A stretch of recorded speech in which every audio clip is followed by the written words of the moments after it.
उषा का सगा बेटा सुनील और बहू कीर्ति उन्हें उनके सौतेले बेटे के साथ छोड़कर जा रहे होते हैं। बेटा, तेरी जब कमाई बढ़ जाएगी कम से कम तब तो मुझे तू लेने आ जाना। हाँ हाँ माँ, क्यों नहीं। चलो भी, अब कितना लेट कर दिया है, टैक्सी इंतजार कर रही है बाहर। हाँ हाँ चलो।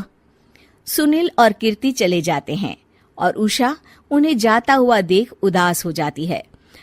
तभी वहां निशा आ जाती है। अपनी सास को उदास देख निशा उनके पास जाती है।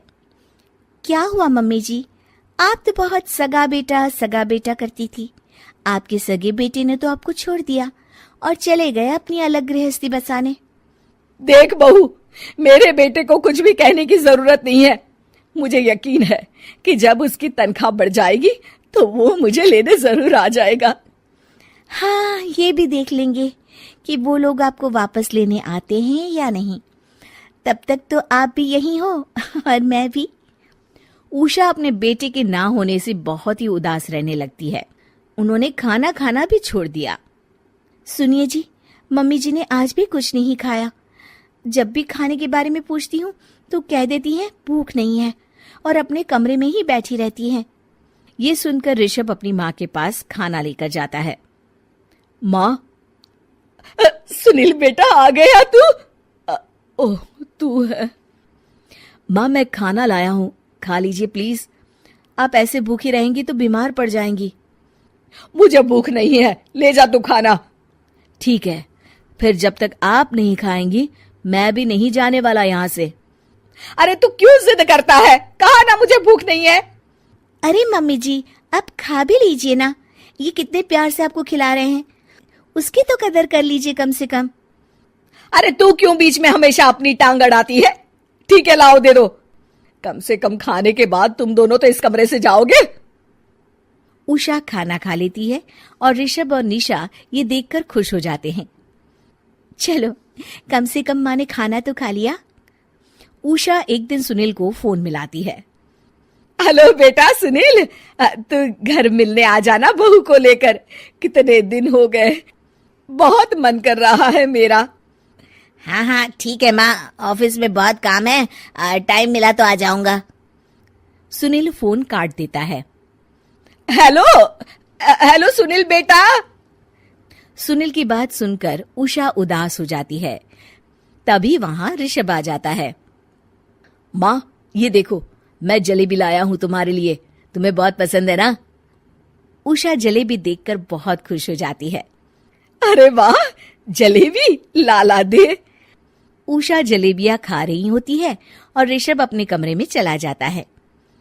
देखा मम्मी जी, आपका ये कितना ख्याल रखते हैं, और प्यार सगे और सौतेले से नहीं आका जा सकता। आपको उदास देखकर ये आपके लिए तुरंत जलेबी ले आए, यही तो प्यार होता है। ये कहकर निशा वहां से चली जाती है और उषा सोचने लगती है, शायद तू ठीक कह रही है बहू। उषा देखती है कि ऋषभ उसका बहुत ख्याल रखता है और उसे उसकी गलती का एहसास होने लगता है। एक दिन सुनील और कीर्ति घर पर आते हैं। उषा उन्हें देखकर खुश हो जाती है। और माँ कैसी हो? अरे बहुत अच्छी हूँ। ऋषभ और बहू मेरा बहुत ख्याल रखते हैं। वैसे मुझे नहीं लगा था कि तू आएगा बहू के साथ।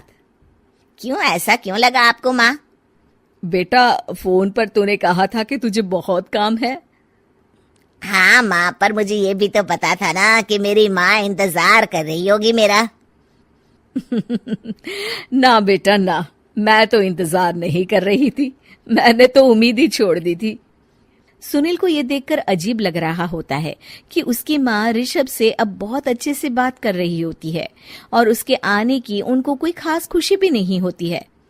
अपनी माँ का ध्यान न पाकर उसे थोड़ी सी जलन महसूस होती है। माँ, ये देखो मैं क्या लाया हूँ, साड़ी तुम्हारे लिए। हाँ बेटा, अच्छी है साड़ी तो। अच्छी है तो फिर आप आज इसे पहनो और फिर कहीं घूमने चले जाते हैं। बेटा, ऋषभ ने भी मुझे साड़ी दी थी, आज तो मैं वही पहनूंगी। तेरी दी हुई साड़ी फिर कभी पहन लूंगी। सुनील को अब बहुत ही ज्यादा जलन हो रही होती है। उसे समझ नहीं आता कि अपनी माँ का ध्यान फिर से कैसे वो अपनी तरफ खींचे। रात हो जाती है और उनके जाने का वक्त आ जाता है। माँ, चलो अपना सामान बांधो और हमारे साथ चलो। कीर्ति ये सुनकर चौंक जाती है। ये क्या कह रहे हैं आप? हम सासू माँ को लेने थोड़ी ना आए थे। अरे तुम चुप हो जाओ। माँ चलो जाओ, अपना सामान बांध लो।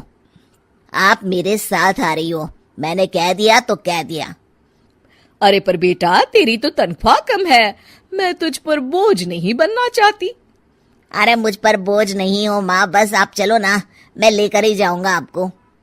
नहीं बेटा, अब मैं नहीं आना चाहती। मैं तो अब ऋषभ और बहू के साथ ही रहूंगी। ये सुनकर ऋषभ चौंक जाता है। ये क्या कह रही हो माँ? हाँ बेटा, मैं कहीं नहीं जाने वाली अब। माँ, अब सच में नहीं जा रही? नहीं बेटा, मैं तो तेरे पास ही रहूंगी अब, और जो प्यार मैं तुझे नहीं दे पाई वो सब दूंगी बेटा। ऋषभ